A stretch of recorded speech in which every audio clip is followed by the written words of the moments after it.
Dr. Jessica Hayes rubbed her tired eyes, staring at the quantum readings flooding her holographic display.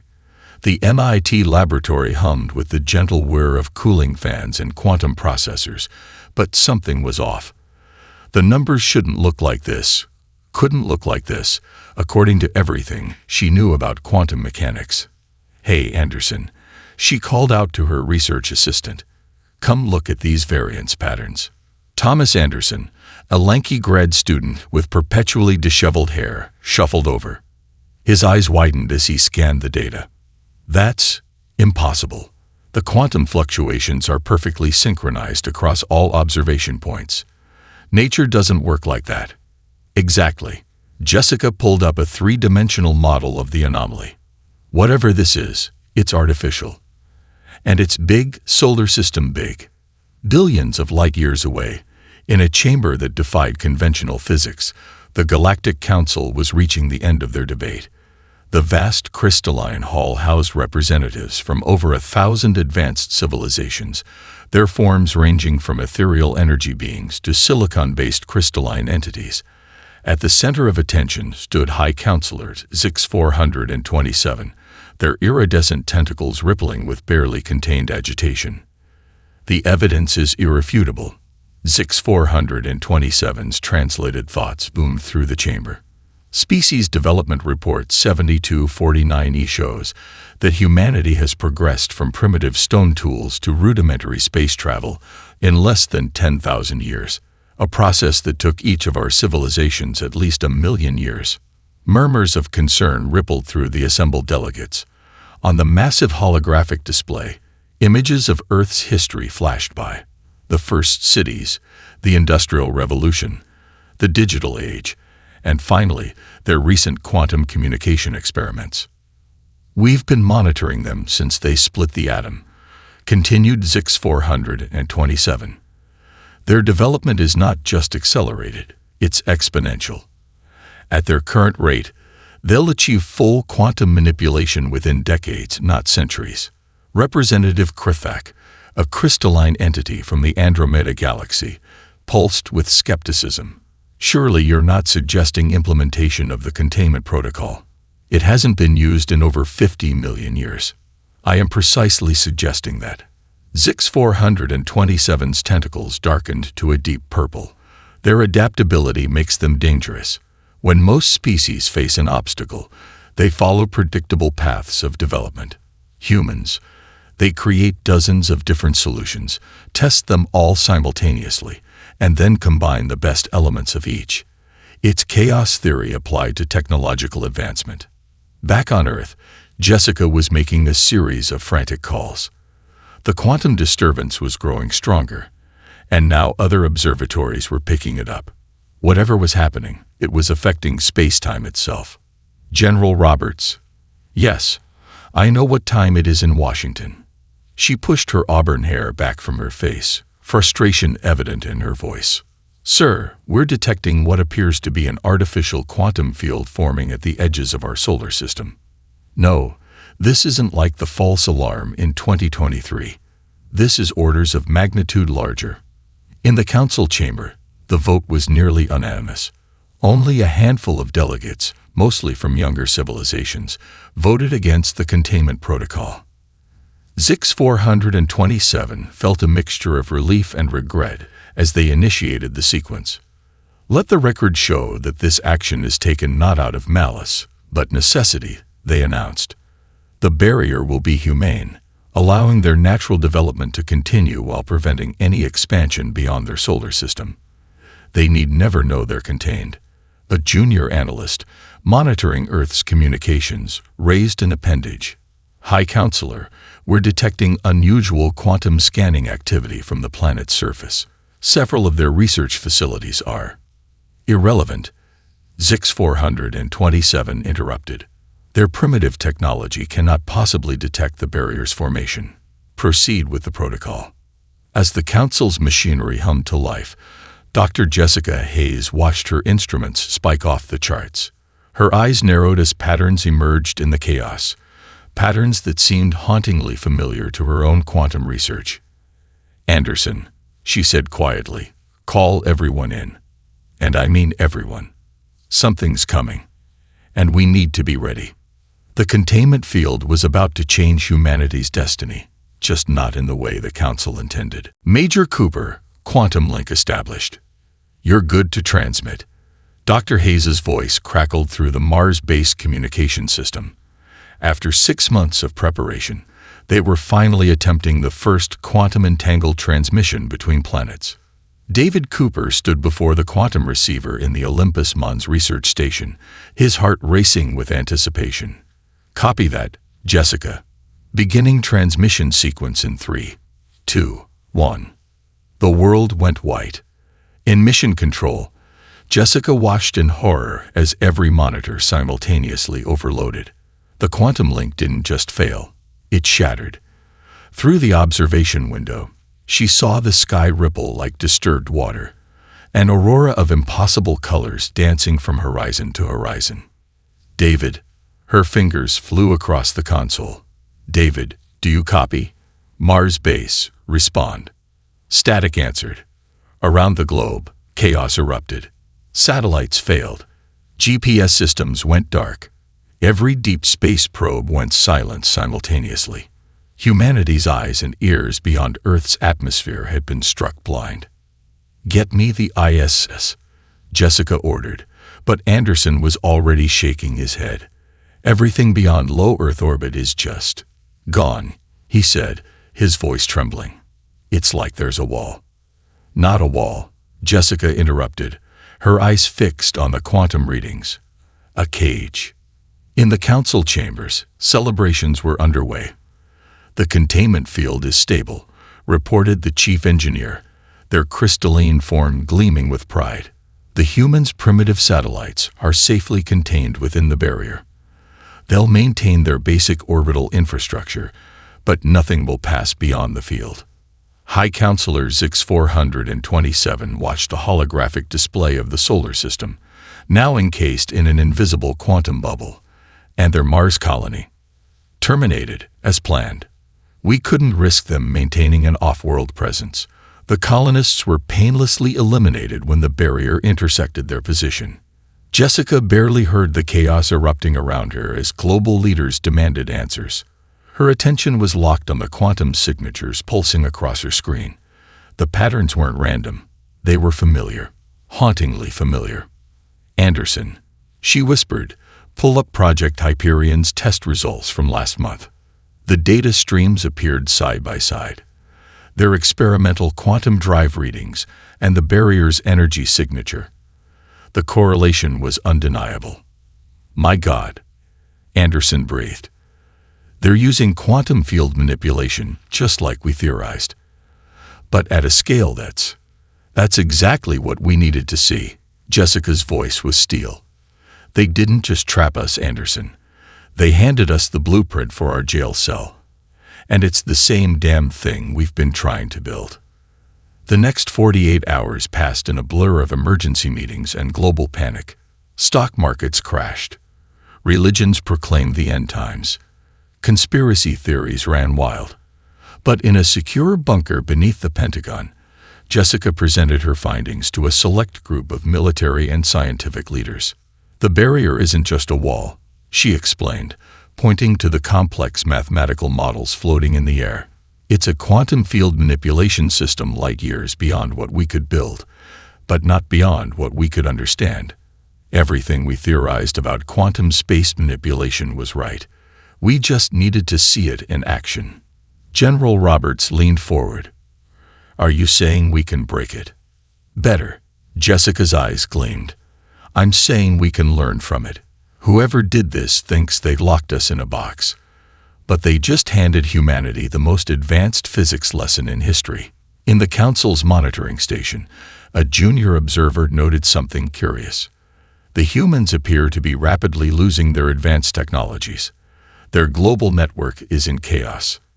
As expected, Zix 427 replied smugly. They'll stabilize at a lower technological level, safe and contained. But in her lab, Jessica Hayes was already drawing up plans.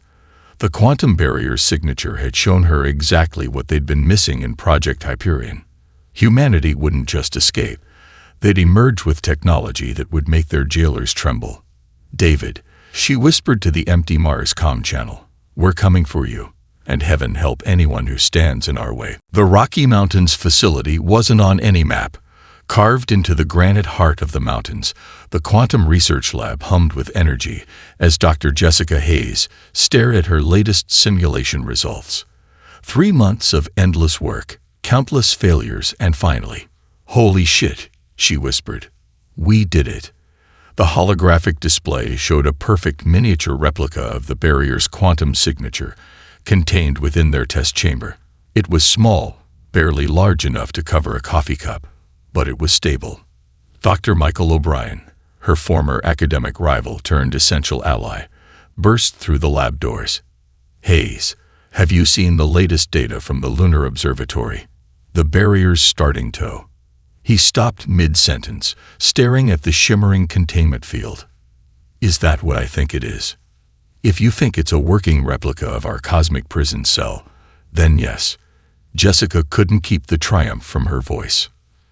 "Turns out our jailers used the same quantum principles we were developing for Project Hyperion. They just cranked the power up to 11. O'Brien approached the field cautiously. "Can we break it?" "Better." Jessica pressed a few commands into her console. The miniature barrier flickered, then reformed with a subtle difference. "We can control it." Everything we theorized about quantum space manipulation was right. We just needed to see it in action. They didn't give us a prison, Mike. They gave us a textbook. The lab's security door hissed open, admitting Colonel James Martinez. His weathered face betrayed no emotion as he studied the containment field, but his eyes blazed with intensity. "Dr. Hayes," he said carefully, "are you telling me you can replicate their technology?" "Not exactly." Jessica manipulated the field, making it pulse with different frequencies. "We can improve it. Their barrier is like a solid wall. Ours..." She smiled as the field transformed, becoming transparent then opaque at her command. "Ours is a door." Meanwhile, in the Galactic Council's monitoring station, satisfaction reigned. The humans had reacted exactly as predicted. Their global infrastructure had partially collapsed, their space programs were in disarray, and their most advanced research facilities appeared abandoned. Another successful containment, High Counselor 6427 noted proudly. "Their development will stabilize at an acceptable level, and in a few centuries, they'll be ready for proper contact." "Curious," remarked an analyst, their crystalline form shimmering with confusion. "Their power consumption patterns are unusual. Several mountain regions are drawing massive energy, but showing no surface activity. Probably their primitive fission reactors struggling to maintain basic services." 6427 dismissed. "Continue monitoring, but flag only significant deviations from predicted behavior patterns." Back in the mountain facility, Colonel Martinez watched as Jessica and O'Brien presented their findings to the United Earth Defense Council via quantum-encrypted channels, one of the few communication systems still functioning under the barrier. "The barrier isn't just a containment field," Jessica explained to the assembled leaders. "It's a quantum manipulation matrix that fundamentally alters space-time. But here's the beautiful part. It's based on principles we were already exploring. They just showed us how to perfect the technique. And the practical applications," Martins prompted. O'Brien stepped forward.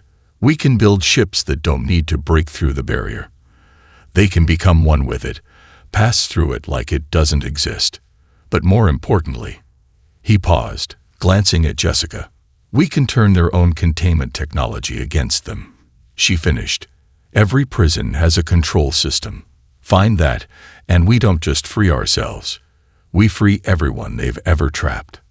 In the depths of their mountain fortress, humanity's greatest minds worked tirelessly, hidden from the watchful eyes above. The council had expected resignation, perhaps even regression. Instead, they had given humanity exactly what it needed: a challenge, a cause, and most importantly, a working prototype of the very technology they'd been pursuing. As Jessica stared at their successful test field, she couldn't help but smile. You know what the best part is? She asked Martinez. What's that, Doctor? They have no idea we're coming. 5 years passed like a fevered dream of progress. Deep beneath the Antarctic ice, Dr. Jessica Hayes stood in the command center of humanity's greatest secret, the first quantum-powered warship, U.S. Prometheus. Beautiful, isn't she? Colonel Martinez's voice carried a hint of pride as they observed the vessel through reinforced plasteel windows. The ship's dark hull seemed to drink in the light, its surface rippling with subtle quantum field distortions. Hard to believe we built this in 5 years, Jessica replied, checking readings on her tablet. Though having the barrier as a blueprint certainly helped. The facility around them hummed with activity. What appeared on Council monitoring stations as an abandoned research station was, in reality, a vast underground shipyard. The Council's sensors, designed to detect conventional energy signatures, were blind to the quantum-shielded facility. Dr. O'Brien's team just reported in from Starbound, Martine said, bringing up a secure communication channel. The European fleet is ready. Asia's underground facilities in the Himalayas are at 90% completion. Jessica nodded, her mind drifting to the thousands of similar facilities hidden across Earth. While the Council watched their surface activities, humanity had gone deep, building a war machine unlike anything the galaxy had ever seen. In the Council's monitoring station, a junior analyst brought up their latest Earth report. The humans continue to struggle with their primitive technology, High Counselor. Their space program remains defunct, and their most advanced research facilities are abandoned.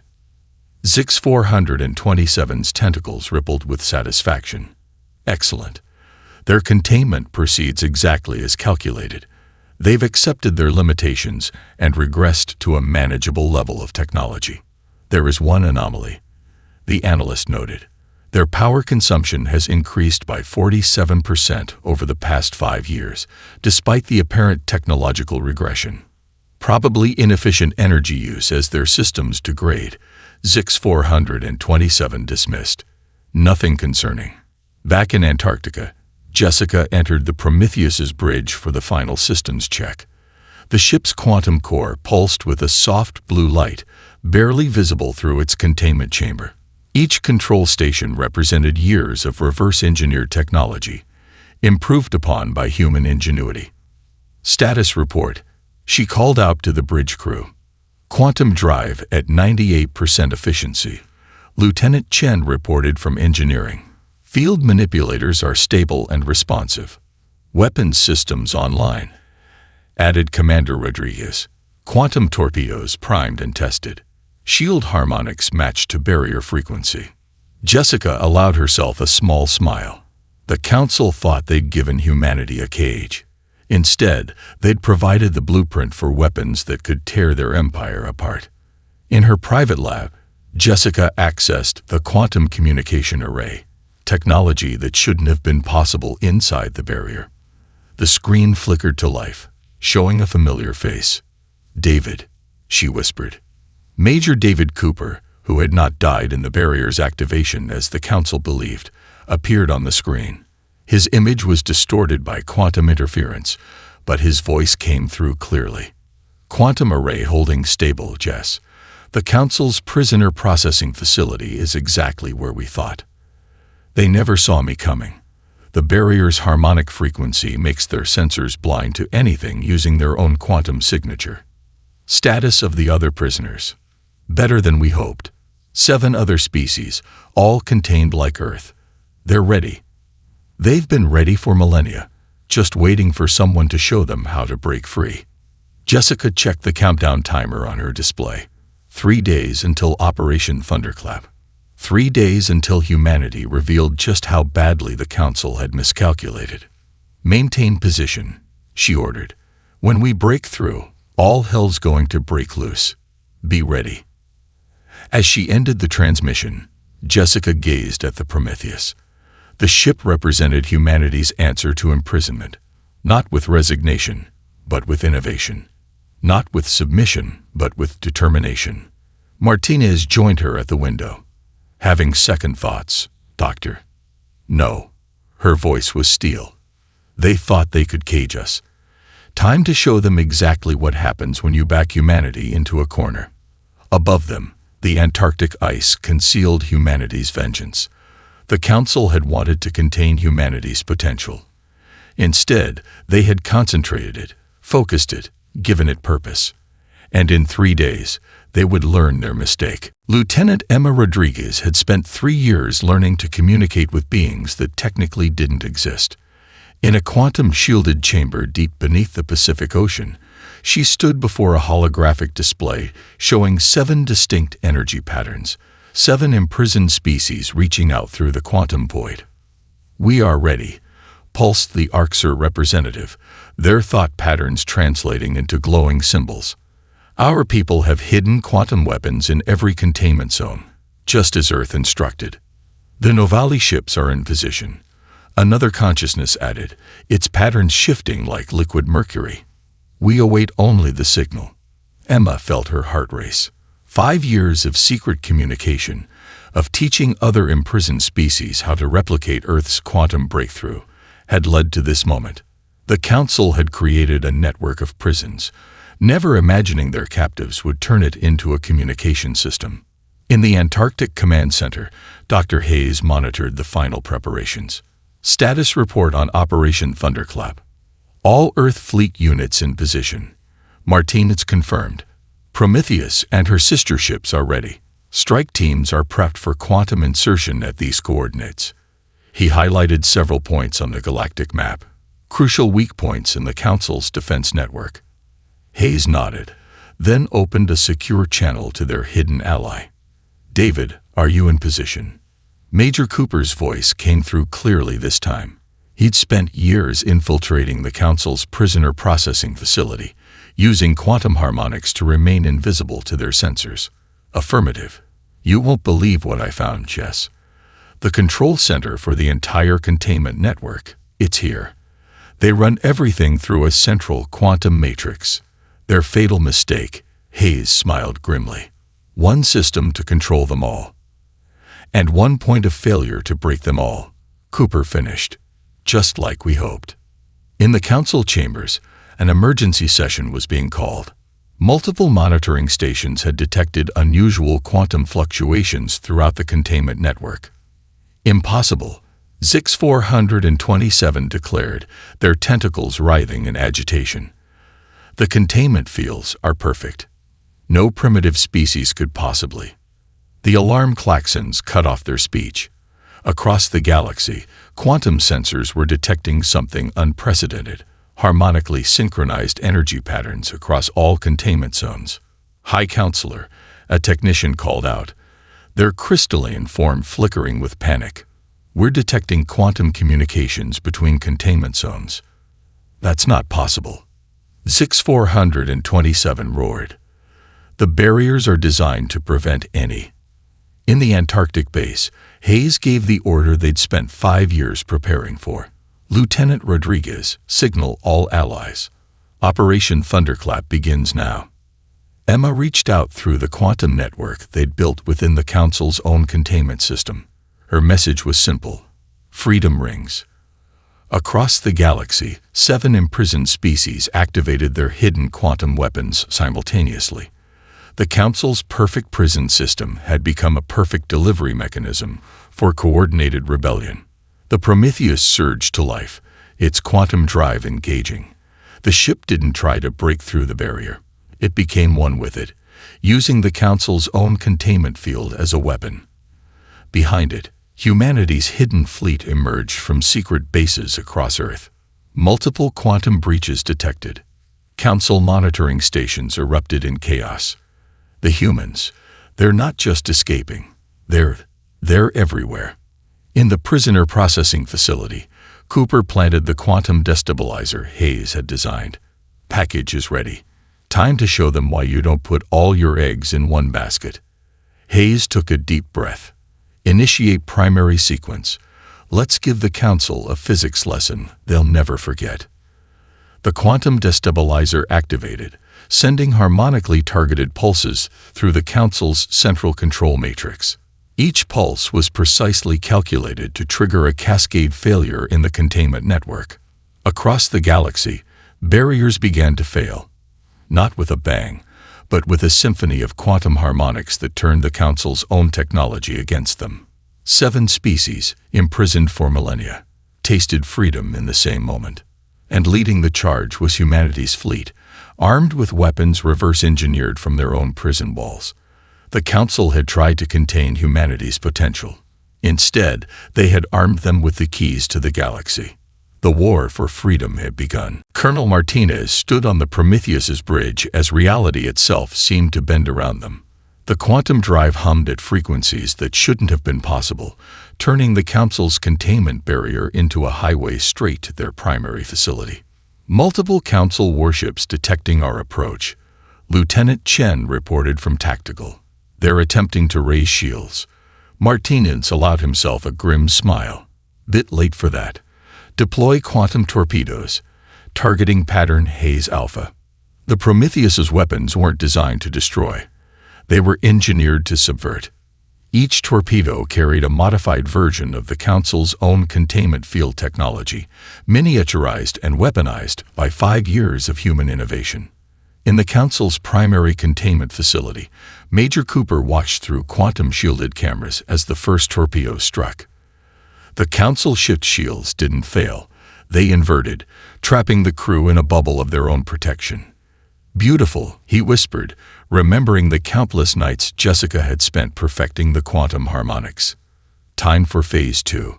He activated the facility's quantum destabilizer, precisely calibrated to Dr. Hayes' specifications.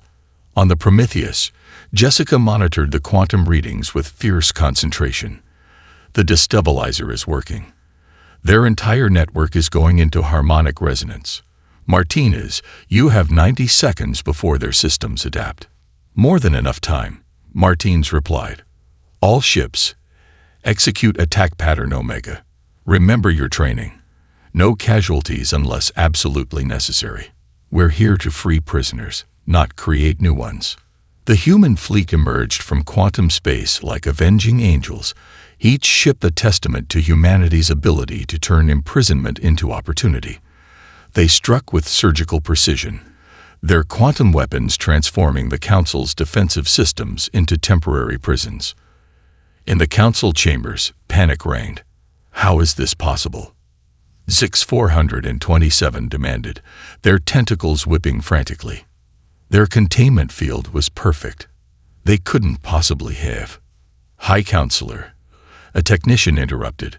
We're detecting quantum signatures identical to our containment technology, but modified, enhanced. They've weaponized our own barriers. Impossible. They're primitives. Zix 427's rant cut off as quantum fields began manifesting throughout the chamber. The Council members found themselves trapped in bubbles of their own design. On the Prometheus's bridge, Jessica watched the quantum cascade spread through the Council's networks. Cooper, status of the prisoner processing controls. Quantum locks disengage, Cooper reported. All containment zones are showing green. The Orcs fleet has already broken through in Sector 7. And the Novalier. He paused. Wait, something's wrong. The central quantum matrix is adapting faster than we predicted. Jessica's fingers flew across her console. They're trying to reinitialize the network. Martinez, we need that control center now. Already on it, Martinez replied. Strike team, prepare for quantum insertion. Dr. Hayes, if you would do the honors. Jessica nodded, activating the sequence they'd practiced countless times. The strike team, led by Martinez himself, vanished in a flash of quantum energy, reappearing inside the facility's control center. Cooper met them at the insertion point, quantum rifle ready. Welcome to the party. Primary controls are through there, but they've activated their elite guard units. Martinez chambered around in his quantum pulse rifle, another innovation born from studying the barrier. Then let's show them what happens when you give humans 5 years to study your technology. The battle for the control center was swift and decisive. The Council's guards, expecting primitive weapons, found themselves facing technology that turned their own defenses against them. Each quantum pulse created a microscopic containment field, temporarily paralyzing its target. "Control center secured," Martins reported. "Dr. Hayes, you're up." Jessica's voice came through clearly as she initiated the final sequence. "Executing quantum network override. Cooper, I need that authorization key you stole." Cooper pulled out a crystalline shard, the key he'd spent years locating. "Uploading now." "And Jess, I found something else. Records of other containment zones, dozens of them, scattered across 3 galaxies." "Good," Jessica replied, her voice steel. "Because once we free everyone in this sector, we're going hunting." The Council didn't just imprison us, they imprisoned an army. Time they learned the consequences. Supreme Commander Rachel Winters stood on the bridge of the U.S. Prometheus, watching as the combined fleet of formerly imprisoned species assembled for their final strike. The quantum display showed thousands of ships, each representing a civilization the Council had tried to contain. Orcs battle groups in position, Lieutenant Rodriguez reported, her quantum translator processing multiple alien communications simultaneously. "The Novali stealth squadrons are ready. All other Allied forces report combat ready." "And our special package?" Winters asked, turning to Dr. Hayes. Jessica looked up from her quantum console, dark circles under her eyes from 3 days of continuous work. "The modified containment field is ready. Poetic justice, using their own prison to trap the entire council chamber." The vast armada moved through quantum space like a silent storm. Ships of designs the galaxy had never seen, each species contributing technology they'd developed in isolation. The Orcs' crystalline vessels phased between dimensions. Novelli ships bent light itself around their hulls. And leading them all, humanity's quantum-enhanced fleet. In the council chambers, Zix 427 faced the assembled emergency session. "We must activate the ultimate containment protocol. Seal off the entire sector before." The chamber's quantum alarms screamed to life. Above them, reality twisted as the Prometheus emerged directly into the sacred space, its quantum drive bypassing every defense the Council had erected. "That's impossible." Zix 427's tentacles writhed in panic. "This chamber is protected by quantum fields." Commander Winters' voice filled the chamber as she stepped onto their platform, flanked by Martinez and Cooper. "The same quantum fields you used to imprison us. Amazing how much you can learn from studying your own cage." Around them, representatives from every freed species materialized. Orcs, Novali, and others the Council had tried to forget. Each carried weapons reversed engineered from containment technology. "You primitives," Zix 427 spat. "You cannot comprehend the delicate balance we maintain. These species were contained for the galaxy's protection." "No," Jessica stepped forward, her quantum scanner displaying the truth for all to see. "They were contained because they developed too quickly. Because they thought differently. Because they scared you." The scanner's display showed the Council's secret records. Thousands of years of imprisoning species that showed too much potential, too much creativity, too much humanity. "But you made a crucial mistake," Jessica continued. "You gave us all the same prison, the same quantum technology to study. And when we figured it out, we taught the others." Cooper finished. "Turns out quantum communications work pretty well through containment fields, if you know their frequency." Martinez raised his quantum rifle as council guards moved to intervene. "I wouldn't. Your weapons are already contained. Check your readings." The guards found their quantum rifles enclosed in microscopic containment fields, technology perfected in underground labs on Earth. "You face a choice," Winters addressed the Council. "Surrender and help us free the remaining imprisoned species, or," she gestured to Jessica. Hayes activated her console. Around the council chamber, a new containment field shimmed into existence, stronger than anything they had ever created. "Quite the role reversal," Jessica noted. "Your own technology, perfected by those you called primitives." The field will hold you for exactly as long as you held others. You cannot do this. Zix 427 rage. The galaxy needs order, structure, control. No, Winters replied. It needs freedom, innovation, diversity, everything you try to contain. She turned to the assembled representatives of the freed species. The Council's reign ends today, but we're not here for revenge. She nodded to Jessica, who projected a new image. Plans for a transformed galactic government, one built on cooperation rather than control. You try to imprison our potential, Winters declared. Instead, you created the strongest alliance the galaxy has ever seen. Every species you contained brought their own solutions, their own innovations, their own dreams of freedom. The council chamber fell silent as the truth became undeniable. Their perfect system of control had created something they never imagined. A united force of species who had turned imprisonment into opportunity. And leading them all was humanity.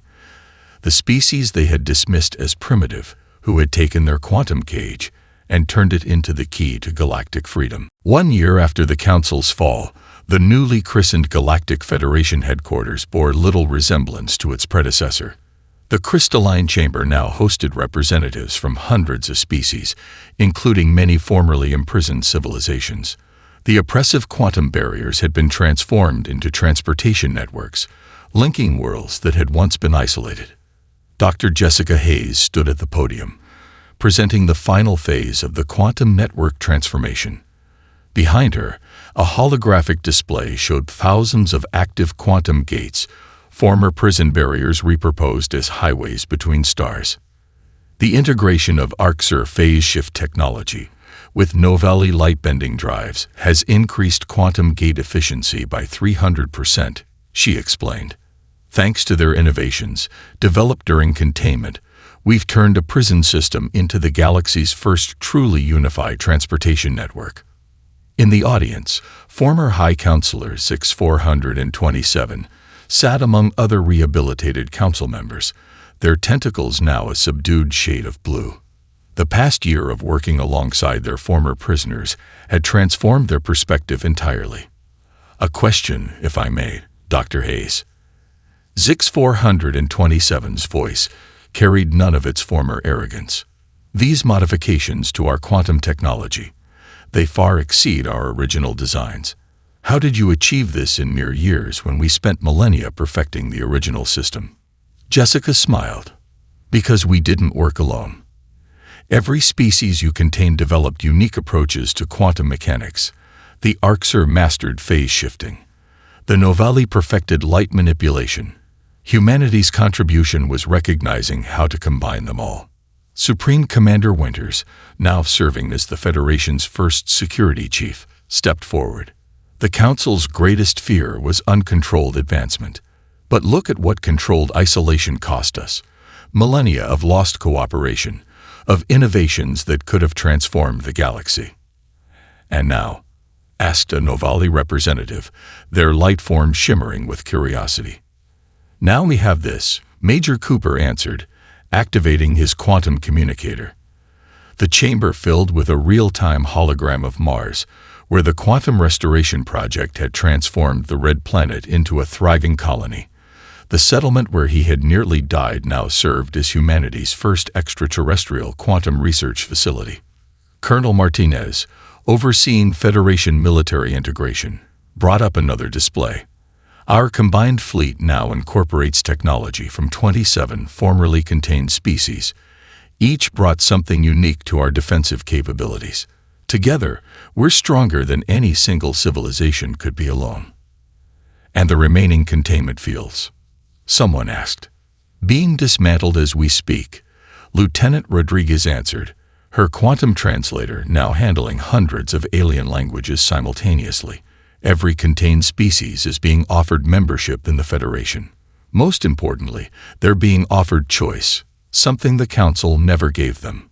Jessica walked to the chamber's center, where the quantum network's main control interface had once stood.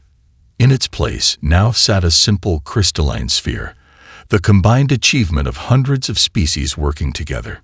This is the heart of our new quantum network, she explained.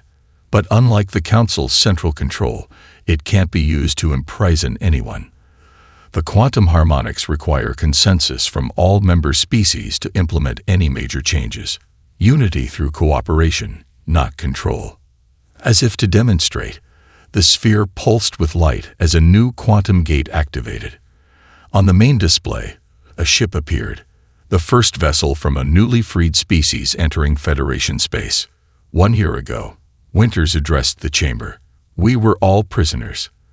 The Council thought they were containing threats. Instead, they were cultivating the greatest alliance this galaxy has ever seen. She gestured to the assembled representatives, human, Orcs, Novali, and dozens more species working together. They gave us the same prison walls to study, never imagining we'd use them to build bridges instead. Jessica watched as the new ship was welcomed into the Federation fleet. Her quantum scanner showed energy signatures she'd never seen before, new innovations from yet another formerly imprisoned civilization. You know what the best part is? She whispered to Cooper, standing beside her. What's that?